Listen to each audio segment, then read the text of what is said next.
Hey, it's Megan from the Meagan Efed Project. Normally you guys would hear music in the beginning of the podcast, getting everyone pumped up. But this podcast, I'm going to start off with my voice. I'm just going to give a warning. It may be a little bit graphic with the details I might have to go in regarding this topic. It's called When Real Life Bullying Goes into Efedding. Some of the things that, were thought of and some of the things that were done. It's going to cover my Efed at some point, and it's going to cover Sean's Efed Underground Championship Wrestling as well. So just hang tight, sit back, and prepare to have some jaw-dropping moments here, because like I said, it's going to get graphic. So once again, enjoy Megan's Efed Project number 10 on real-life bullying turned into Efedding. As I recorded in the pre-message before, this is episode number 10 of the Megan Efed Project. I am your host, Megan, and with me is another Efedder who is on the show 3 times now. He surpassed Sean, so sorry, Sean. It's Dave once again. Hello. Hello. So we're taking this a little bit dark, twisted, darker, maybe vibe to the happy, cheery Megan Efed Project. It's real life bullying when you put it into Efedding. Now, I'm gonna break it down with a couple things. I know I put one situation of scenario with a girl who I met online. She found my house where I live, basically bashed me. But to make a long story short, I basically beat the shit out of her. Don't fuck with me. That's what I gotta start with. But a couple years later, I found out she was in a serious car accident and dies. So, I don't wish death on anyone, but you do say what goes around, comes around. What goes around, comes around, I'm sorry. Is that the right saying? What goes around, comes around, yeah. Yeah. So, it's a little bit shocking what happened, but I'm going to bring up another dark situation, and this situation has been bugging me. It has transpired to my Efed a little bit, not just Sean, the other one where the girl died in a car accident a couple years later. She was put in the Efed, and next thing you know, she dies right after she gets burned to death in the Highway to Hell match. That was at Whiplash 2008. I know, really shocking and really twisted, if you know what I'm saying. But that's underground wrestling. Wrestling can happen. But oh my god, it's just dark. But wow. What can I start with? Alright, the first things first. Like I said before, bullying, it goes around. I think 9 times out of 10 in schools these days, kids are being bullied and nobody is either speaking up. In fact, I showed Dave a video where there's a lot of F-bombs dropping. Remember that? I remember that. They were cursing. It's a pretty funny video. If I was in that video, I would curse and I would just fit well. But let's go down. I used to live up in the Pocono Mountains.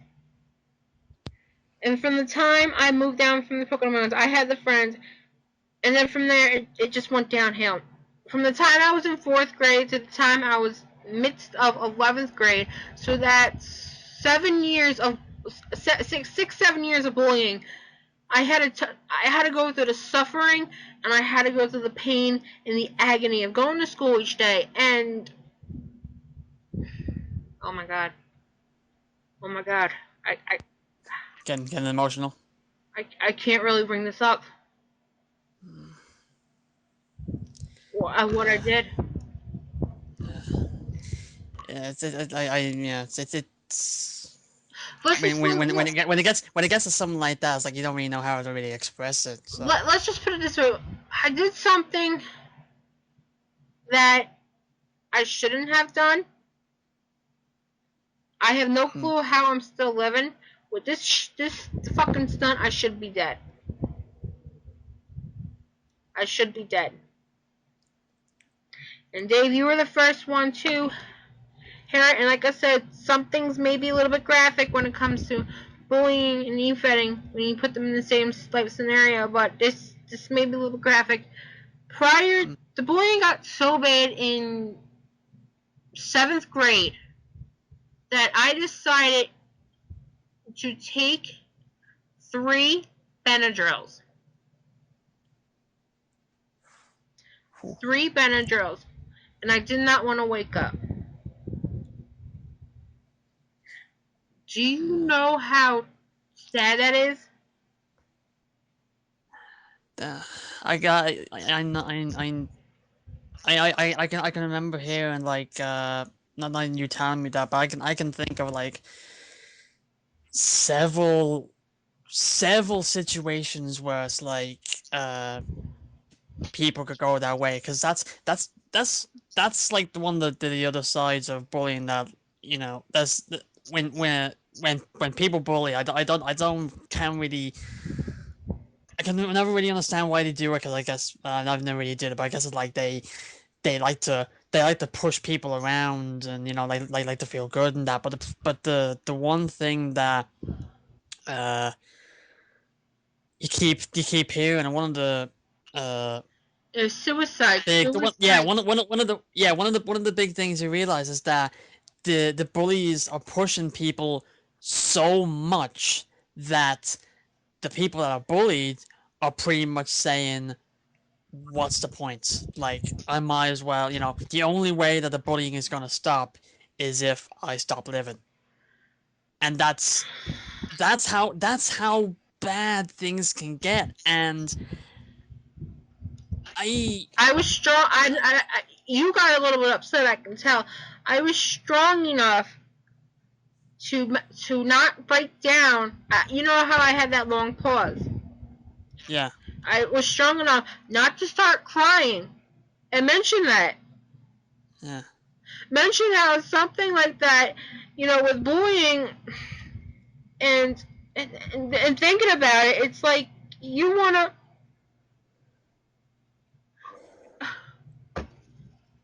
It's like you.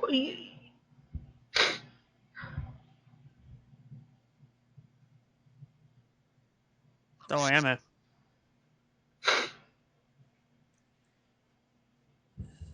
I have to pause for a second. Yeah.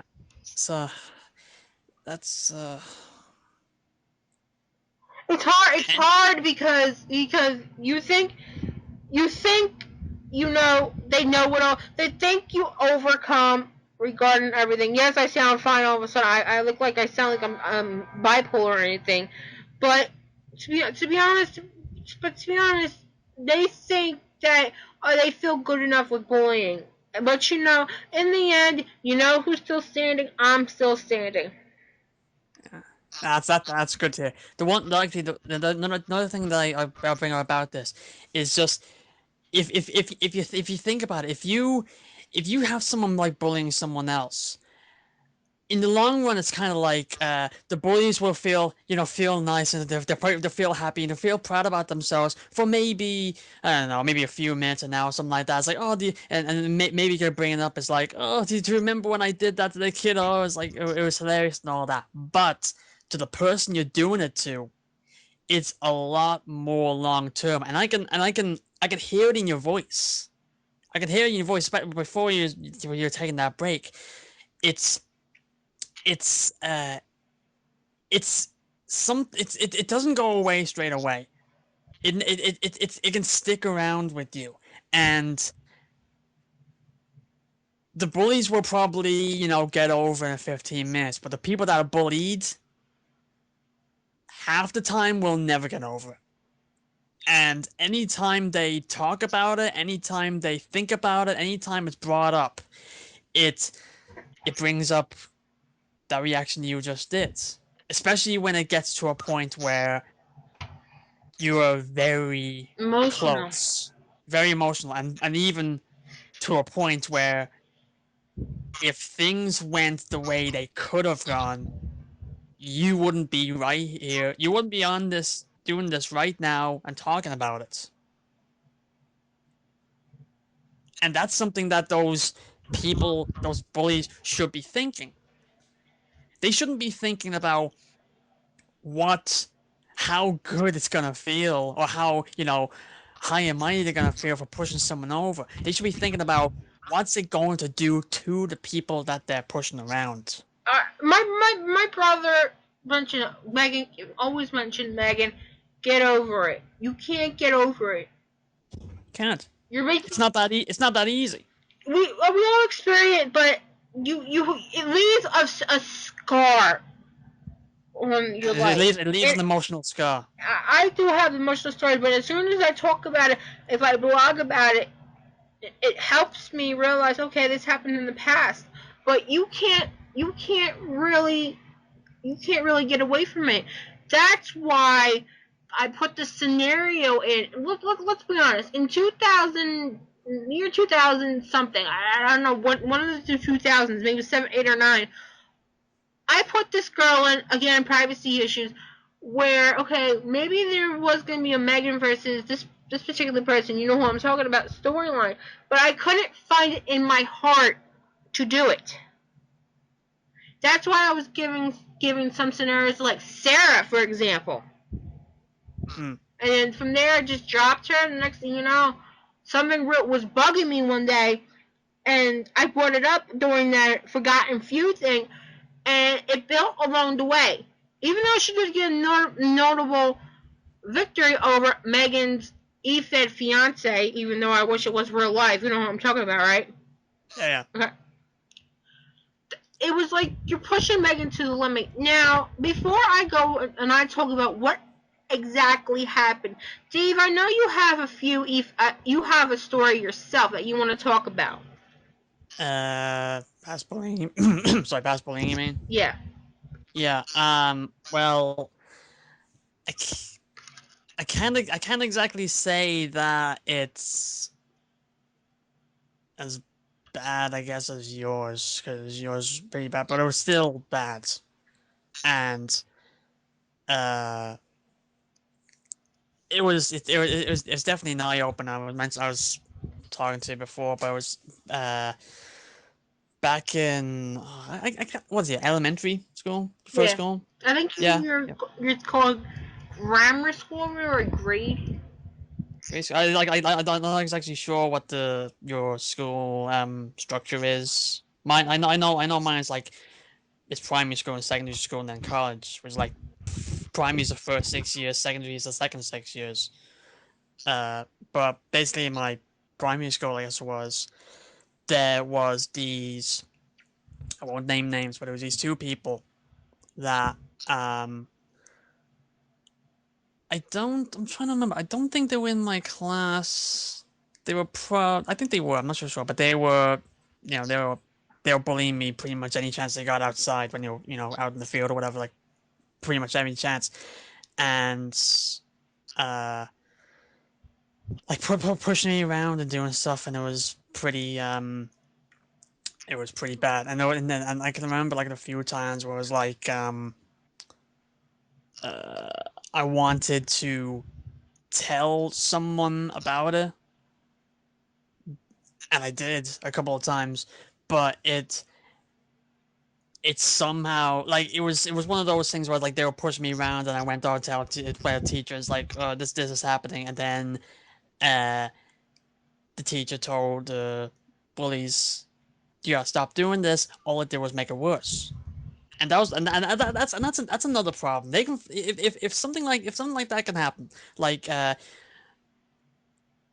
if trying to tell someone to help you to stop it only makes it worse. That's another problem with that, and it kind of made me afraid to try to tell people, which was uh, which definitely didn't help. But I was able to get through it, and uh,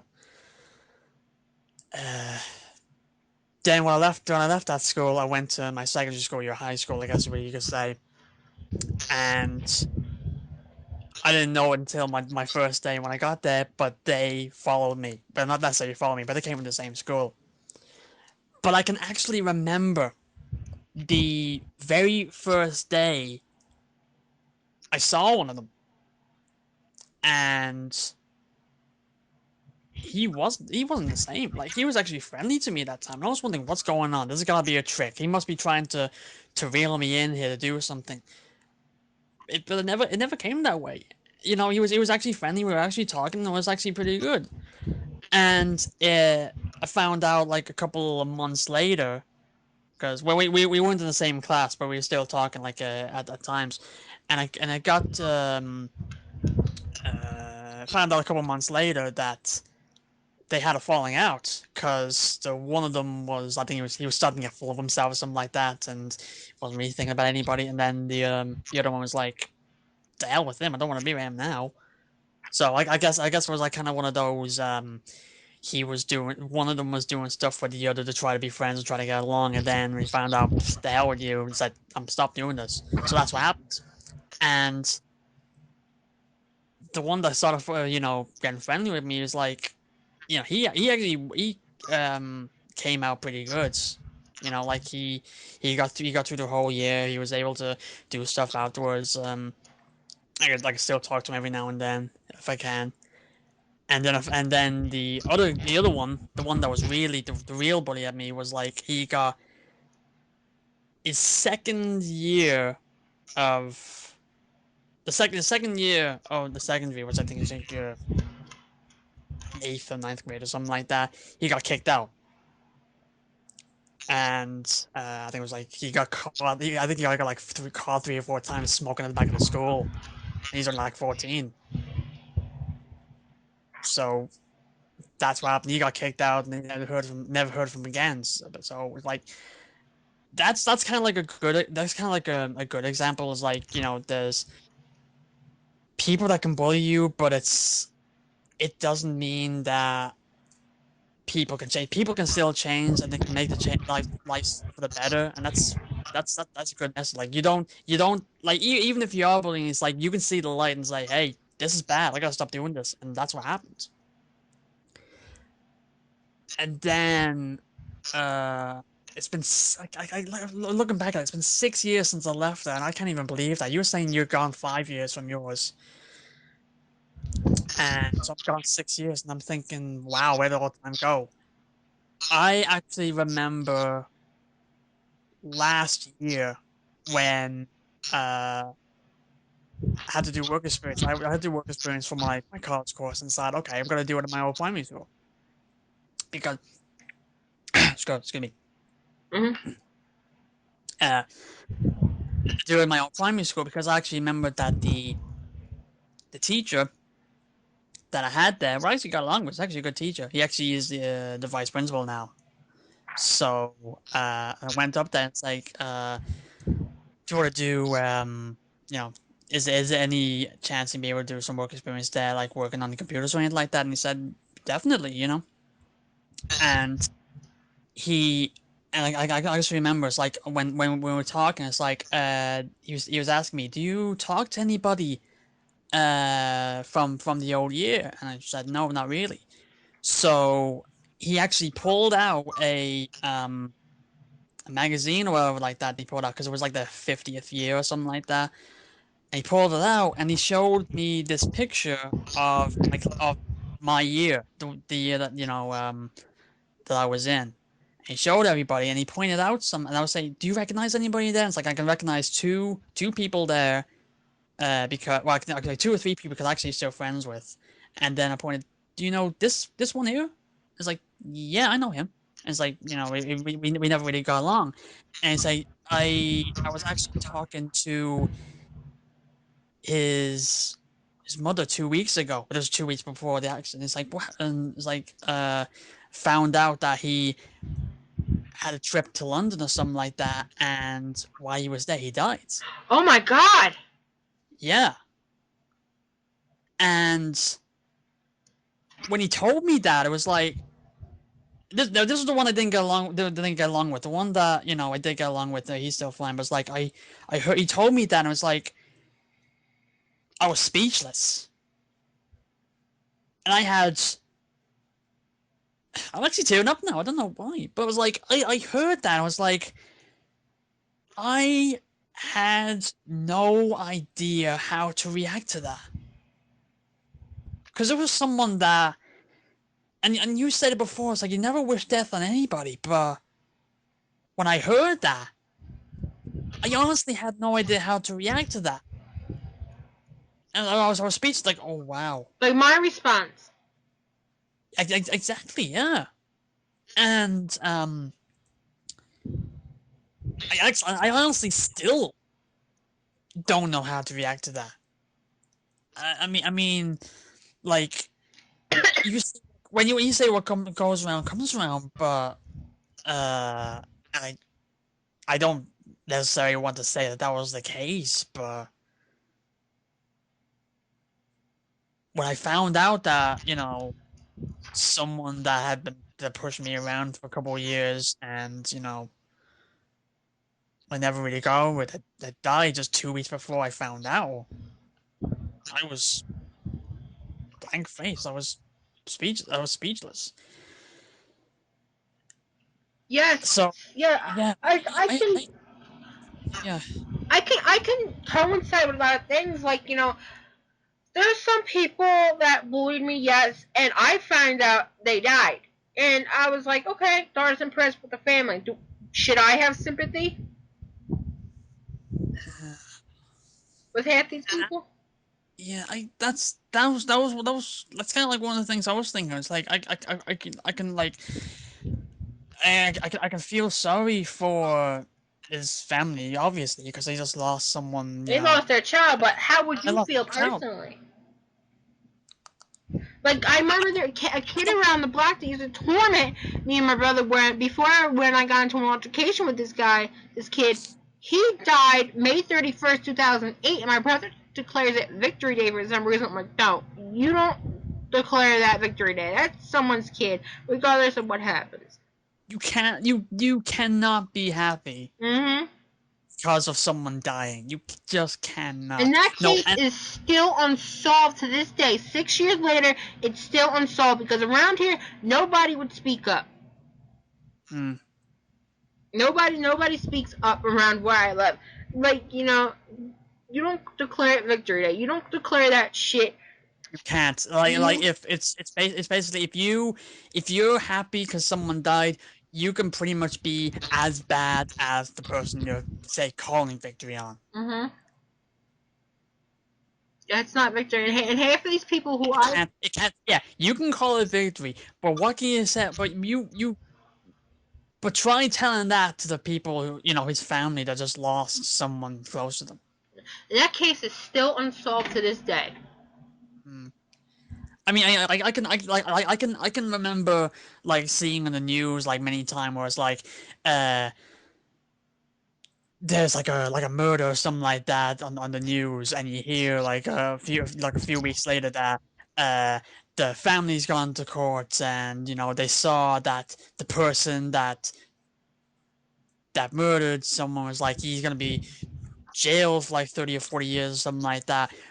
And you see them coming out like talking to the press and like that, and just about nearly every time you hear them, it's like you don't see them with smiles on their faces. Like you could say they're most likely they'll most usually say justice has been brought on to the person who did this, but it's not gonna bring back the person that he killed. Yes, exactly.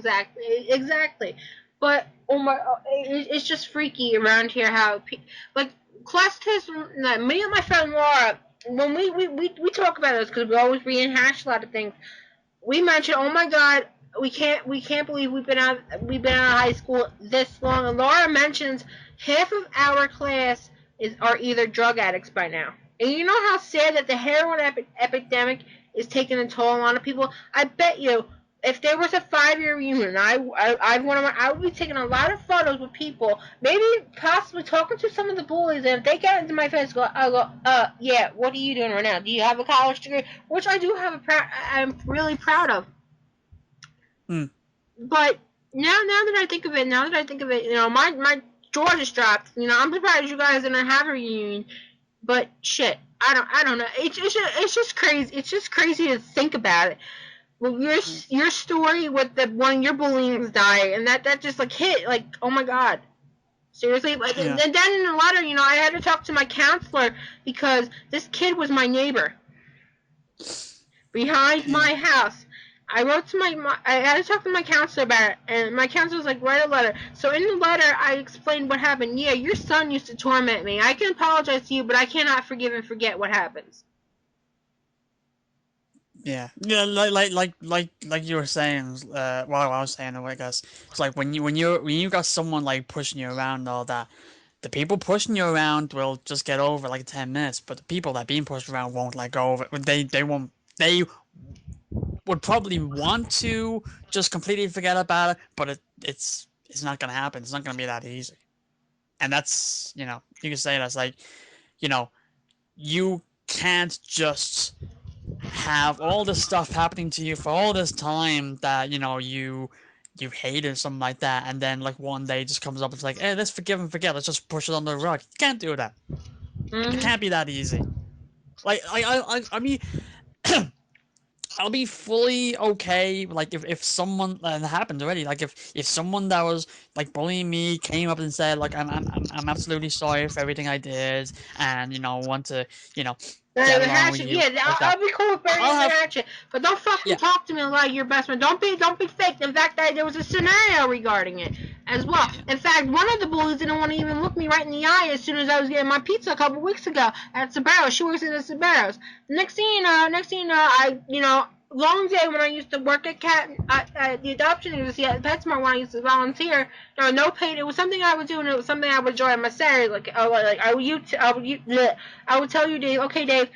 I'm heading to work for the day. Get this shit done. Oh, I'm sorry. And next thing you know, I'm fucking starving. Okay.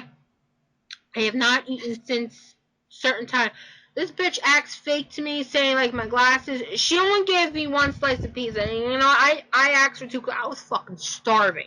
Okay. Yeah. She didn't want to give me the pizza, so I'm like, you fucking greedy bitch. Yet I'm the one that's looking for work, but yeah, you have a job because you're friends with someone here, motherfucker. I don't think so. I can picture that in my head right now. I can just picture that whole scenario right now, and it's like what I'm thinking is, I don't like it. I can think of the whole scene going on right now, and just how she's looking. It's like, you're working here. It's like, yeah, you're saying that she's faking it, trying to find any excuse not to look at you. Yeah, that's funny. But back to Yeah. our topic with the Efed thing. I know you said it's put in a couple years. You would have put in I'm like a different story, but I'm gonna give you two scenarios regarding this. I'm gonna save the recent storyline that happened for last, and why I did that. I'm gonna give you another storyline. In 2007, 11th grade year, I was gaining some type of little weight because in 2006 I was thin of thin. Okay? I wasn't feeling right. I wasn't eating right. I just felt ick, and I just felt thick. Hmm. And I was like, oh my god, I can't really do anything. And I was the perfect shape. And, I used to eat this food because you had mozzarella sticks, pretzels, cheese fries, lemonade. I wasn't eating right, eating healthy. It was just junk, and now I regret it to this day too, and I still regret it to this day too. When I eat, and I do have a big assets. I'm sorry, too much. Sorry for the information. And half of my assets were hanging out left and right. I was wearing these shirts where, okay, yeah, I do have the body at the time. The body, I can flaunt it. These two girls, I will not mention. Well, the race would have to come out, and I'm not racist or anything. Just letting you know that. These two black girls decided, like, saying, "Oh, you need a bra, you need a bra." They were not directly not pulling me aside. They were just being snickerish about it. So one day, the cosmetology substitute, who was substituting my business class at the time, was saying, um, I was like, why are these girls bothering me? I mentioned, and the teacher knew who it was. So the Friday, this is when all hell broke loose. I was fearing for my life. Okay, Yeah. this girl who's white, was starting to bicker, saw me and started to bicker. Why is she looking at me? Stop looking at me. And so forth. I go up and go, what is the problem? I'm just staring away. I'm just saying, little my friend. I'm just talking. I'm like, you don't want, then she's mentioned, go away. I'm like, you don't want to mention it, but you're saying something. And I mentioned because I heard what happened with those two girls, my friends. You want to get? I'm like, okay, but yeah, there's two black girls. Of course, you're gonna describe it. Those two black girls were bothering me. She gets a hissy fit. My friend Moana at the time took it the wrong way, and I'm like, "Are you fucking serious?" I'm like, you want to cause trouble? Then that's on you. I'm not here to cause trouble. I'm just telling you, your black friends are bothering me. So the next thing you know, all hell breaks loose. I'm sitting down, they're bitching, and they go, "You need a fucking bra." She's talking to her friend. She goes, "She needs a goddamn motherfucking bra," and I'm like, "Are you fucking serious?" So everybody on my class, some girl comes out, I was like, "Hello," and because I let her know, she goes, "Don't talk to me." I'm like, "What is going on?" And I'm like, "Mom, what's going on?" And next thing you know, all hell breaks loose, and I'm fearful. I get upset because I didn't mean to harm anybody. Okay, what Yeah, happened? I know what you mean. What happened was the people that were on my side, they eventually fucked off at the end. People after what happened, the people on my side Deserted you. on my side told me, of course Megan is going to describe something. Of course she's going to mention a female. Of course she's going to mention this female is a black girl. You know what I'm saying? Yeah, yeah. And it was yeah. I don't. Yeah, it's like how this. It's just you had to say it somehow, I guess, and when you get all What the fuck are you emotional going to like that, it's like describe this person? yeah. Okay? I mean, it's not like you intended to be racist or It anything wasn't like that. It's racist. like If you have to describe someone, you have to describe someone. I mean, it's So like then trying to say that tall person that or that that rather skinny person I didn't drop the N word. oh definitely not. I didn't say the N word. Okay? Yeah, I didn't call. it could have been a lot worse. You I could have said didn't a lot call. of things worse.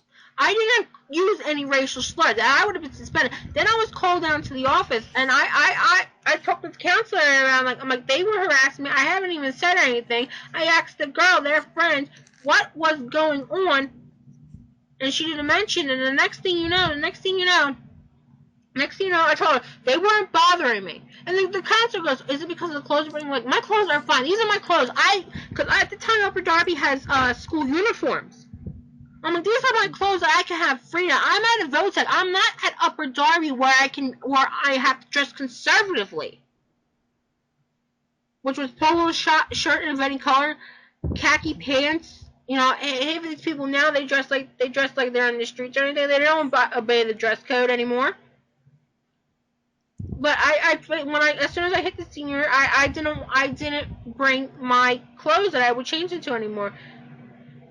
I I basically wore my school uniform, and I had a freedom where I was not going to Upper Darby in the afternoon where I can wear these stuff. I didn't even say anything, and from there they didn't bother me since. And God knows where they are now. God knows where they are now, to be honest. I don't. Yeah, it's like I hearing that. It's kind of like it's they are like going after you When I wasn't even because doing anything. yeah.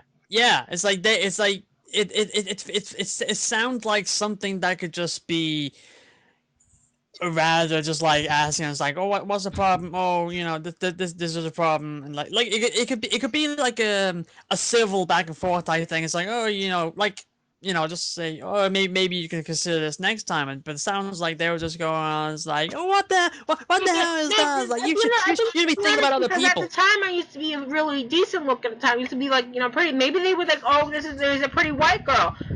Maybe we should bring her down. Maybe she's I don't know. It's just a crazy situation. But Or maybe it kind of sounds like, oh, you see that person over there? It's like maybe you try to get something out of her, and boom. yeah, exactly. Like I have black friends. I have black friends. I have white friends. I have Asian friends. I have Puerto Rican friends. I have Irish friends. English friends. You name them. Okay, but of course, if something goes wrong, you're gonna have to describe that person. My mom works at an all-black historic university. Okay, Yeah. black people saw me and my brother grow up, and they became my family due to my mother, who works at the university. They don't bother me, even though their own kind don't like them half the time. I know this is going a little bit of racism, but there's good and bad in every race. it just kind of sounds like the other people were pretty much overreacting over the simple thing that they were, cause like and they were trying to use that as an excuse to take things further and start a whole blue, I guess, about this. And I just want to put it out there to everyone that's going to listen to this. I'm not a racist anymore. I'm just stating the facts. I'm friends with everyone I can see, but I didn't name names. In fact, I didn't even know their names. I did mention my friends' names, so hopefully he remembered. My friend would know this and remember this. But Moana, the one I mentioned, became one of my best friends over the course of time. No shade to anybody he knows, but of course you're gonna have to bring that up. And maybe he would remember what I was talking about.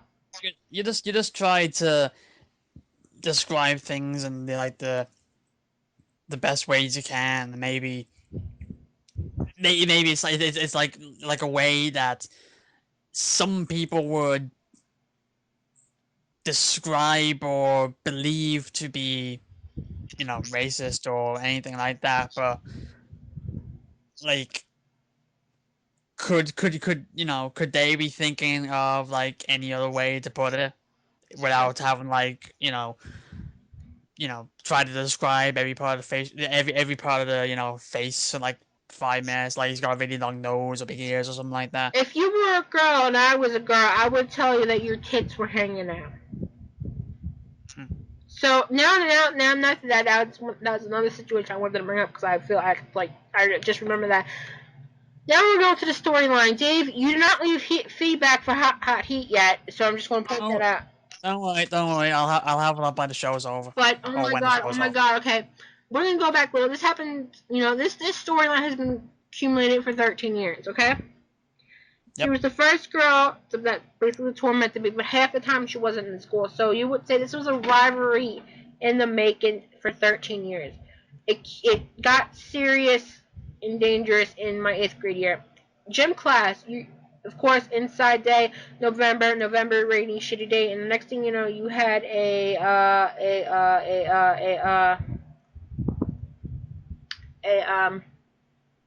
hell's that called? It was a rainy day in gym class, because normally we'd be outside in the gym classes. And the next thing you know, this girl, we were playing knock a pin down. You were hitting each other right in the head with the pins.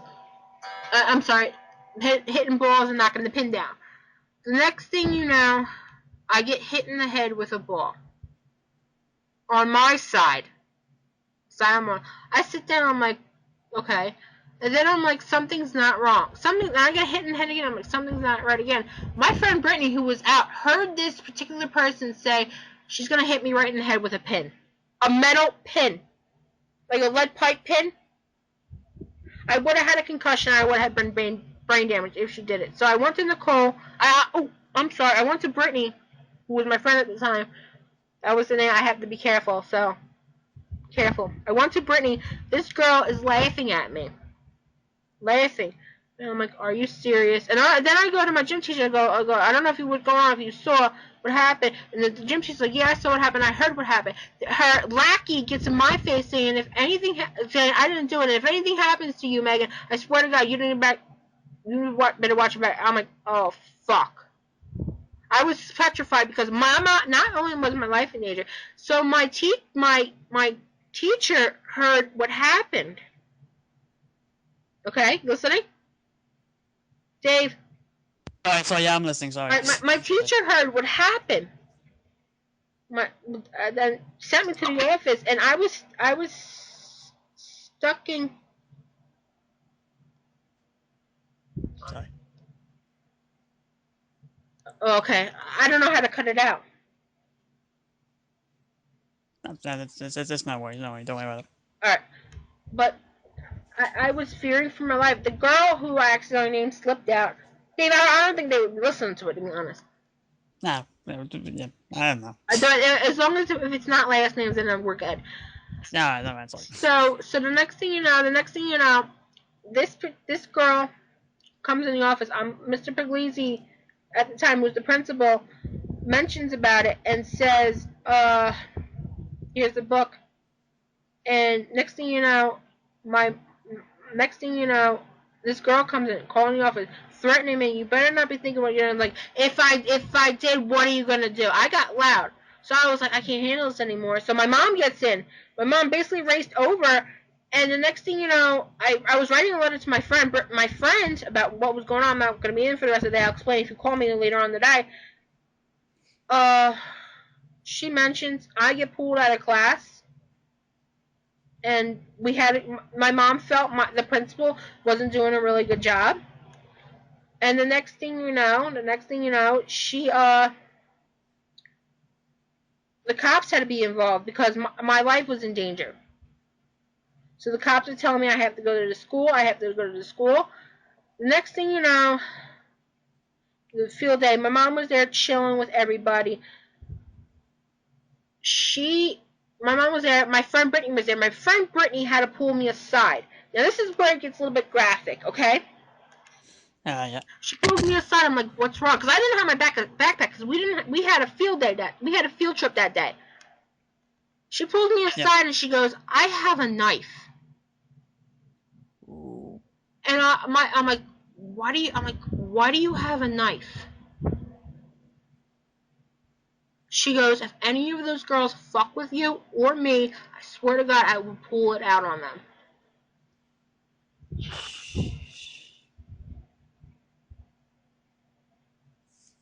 Wow. Now the girl the lackey who threatened me was shooting my mouth out. I was looking at her. I was getting the death stare. We were all going down.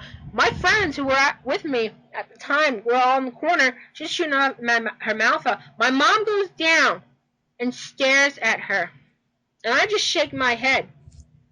So my mom goes with me, escorts me to the room, my classroom, pulls my homeroom teacher and explains what happened. Okay? I explained what happened, how I was threatened. The next thing you know, I was like, I don't feel comfortable being here. I don't feel like going on this field trip with her just in case. Brittany had to leave her backpack in the locker. Okay? Because you're going through metal detectors. Yeah. Okay? Yeah.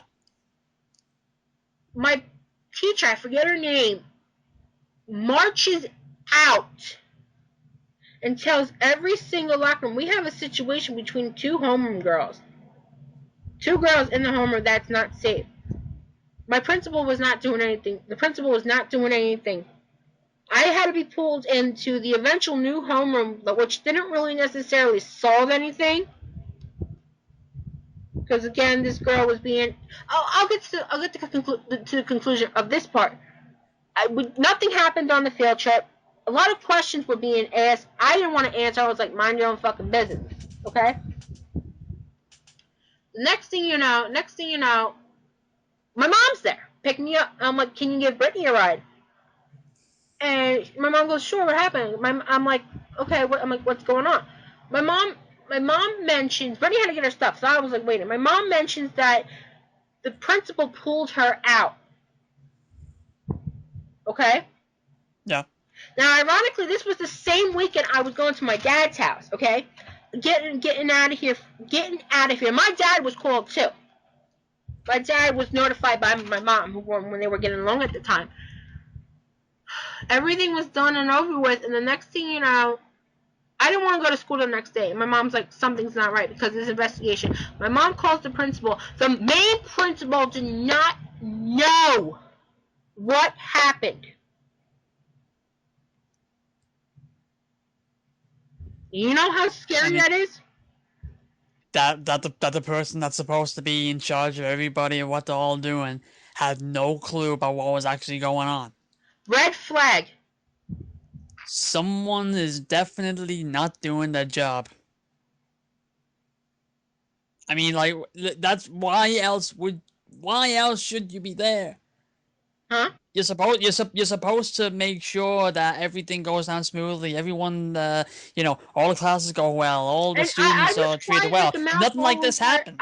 I was quiet like a mouse the whole entire time, and I let my mom and him talk. And then when he asked me what happened, I explained what happened. And I said, the principal who was filling in for the other principal, the assistant principal who was filling for the other principal, didn't do anything. And I was like, I don't feel safe here. My education is on the line here. And yet your assistant principal is supposed to be guarding the school. What happens, now that I think of it, what happens if my friend at the time would have pulled that knife out? Not, not only would she have cost her schooling, she would have cost my schooling. And yet they have a zero tolerance for bullying. Where's the zero tolerance? Where's zero Yeah, tolerance? that's a crock of shit. Right there. They got zero tolerance only when they feel like it. Mm-hmm. From the sounds of things. Now, If they had zero tolerance, all you should have done was go up to them, tell them this stuff is going on, and then he would have, or the principal would have sorted something out. From the sound of things, all what would have happened was you tell the principal, oh, something's going on. It's like, take care of it yourself. if she would have pulled that knife out, I would have been. You would have been done for. That was really scary. That was really scary. That was just really scary. But I don't talk to that girl anymore. You know, I realized that brings a negative asset. But back to the Efed thing. As I said, 13 years of bullying had to come inside, you know, with Larissa Johnson. It was like Cena's redemption from last year. Sort of like that, but it's taking a more violent side. Okay, when I was writing this match, you know, like I said, she had this big victory over Megan's fiance, Efed's fiance, who I wish I was engaged to in real life. She had that, but she lost that Renegade's Revenge. Megan had enough of it and was like, "This is time. If I want to be women's champion, you're getting one." So you know, I do have something. What would a typical ratchet girl that lives down here would wear? A swimsuit wearing wrestling. While Megan, who's Base's leader, wore the same outfit that she beat up Trish Stratus in when Trish Stratus said she looked fat. It was that green ring attack, green outfit, right? So Megan wore that. So basically, what Megan did was, what I did, I had an envision. And I told you, Dave, I have to think of Kill Bill. The bride from Kill Bill, right? Yeah, I remember you bringing that up And before. she fought that Japanese girl. Yeah. But I wanted to do something where, okay, Megan is going to do something shocking. She's going to take a twist and turn all of a sudden. The breakdown was with the name calling. That's when Megan pulled out that damn fucking machete. Now, when I wrote that, what were your initial thoughts? I had no. I like when I was going through all the Megan took that fucking barbed yeah, wire back. I was going through all this stuff where I was thinking, holy crap, like that, like some like they say like they light a fire under you or something like that. Sounded like a wildfire got lit under you.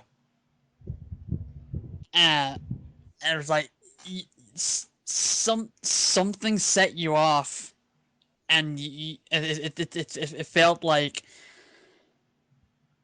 this The barbed wire being thrown was crazy. This needed to end, and you didn't care, or Megan didn't care how far you had to go to end it. Mm-hmm. Looking at this match, you went pretty damn far. I used the pig. But it was like you went going back to what you were talking about earlier, and you were getting like real emotional and all that, and you really I could hear it as well. The emotions can really get the better of you, for better or worse. That's what happened there. The emotions got, and the emotions got better of you, and like it just, ugh. Like I really, it was kind of like one of those things where it's like, you kind of want to be happy about it, but you just, you can't. And the way, the way, the way, the way. How it all adds up and what caused it all to happen. That's about it. The way what happened was Megan, she chucked that shit right in the back, and then she rolled into the ring again in the machete, and oh my god, I was about to kill her. I was about to kill him. The fans were cheering, but I dropped it. I was like, you can't do it, you can't do it. But then the person that Megan was going against saying was weak, and then something snapped. And then Andy, the commentator, was like, "This is not like Megan, because Megan's always in the ring." She looks at the weapon, basically drops the weapon, and grabs her opponent right into the submission. But she has no attack. But Megan did not want to let go. She realizes she won. Eventually, that she told her, "But I'm not done." The spitting, remember when HBK spit out Shane McMahon? Yep. That's where I was going to. I was yelling. I was like saying this is not weak. I Megan basically stat, but who eventually had to calm Megan down? The fiance, wasn't it? Beyonce had to calm Megan down. Next thing you know, he's pleading. He's like, "Oh my God, I'm seeing my happy, beautiful bride to be snapping." And the commentator was like, "This is enough," but Megan's yelling, and what's Megan do? She's gonna have something sick and twisted. Eventually, the opponent's bleeding, and she brings her to the top of the cell. Megan throws her down, and oh my god, I don't know if this is not voted a shocking moment of the first half, then I'm gonna look at the Efeders here and think you guys lost Crazy. it, are fucking crazy, because the 9-year show. If this is not voted in as number one, then holy shit. I'm gonna look at you and think you guys are crazy. I kind of got a feeling that's like, if we get to like a week from now, and you ask me, do you remember what happened at the end of that match, and I don't remember it, there's something wrong with me. If you guys do not remember Friday the 13th, ironically this was the same day, Friday the 13th, then I'm gonna look at each and every one of them like, you guys are fucking crazy. What an apt day as well. What a perfect. On Friday the 13th, something like this happens. Yes, but we couldn't even plan that if we wanted to. Yeah, I know, but in the end, okay, we all know Megan, both Real and Efed, walk out with their shoulders high. Even though I'm not going into being a women's champion in real life, Efed Megan is. She wants that title back, and you know who she's going against. Yep. And let me tell you, Larissa, watch out. Anything you want to add? You're probably still shocked. Yeah. It's one of those spacious moments. I'm trying to think of what to say, but I just can't think of it. It brings a shock value. Definitely.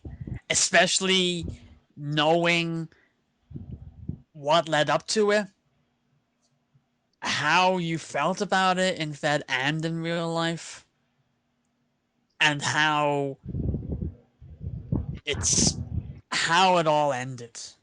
Like, how everything transpired, how everything went down, how your emotions went from one place to another and then hit a peak, and it's just crazy. Yeah. I probably need like a bit of time to really think about like how how it all happened, like how it all went down, because like, looking at that, I'm even looking through bits of it now as we're talking, and I can't really put it into words. I'm not. And if anyone's going out saying, "Oh, you're just overreacting, you're trying to put on a good show just because I'm talking to Megan here and we're friends and all that," if you knew what she went through, and to a lesser extent what I went through, you can it. If you know what we went through and how all this came down to today. I can't even put it into words now, but it's like if you know everything that happened, you can understand why this happened, why we feel like this, why it had to go down this way, and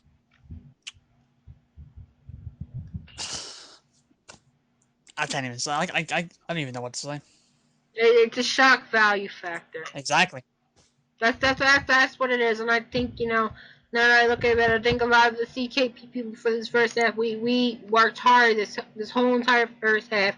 I think this was the most overwhelming first half we ever had in a long time. Oh yeah, definitely. Definitely, but the second half, I don't know if there will be another shock value like this, but It's gonna take something huge. Yes. To put this over. To overshadow what happened there, it's gonna need something big. Yes. So. And I can't even think of what that could be.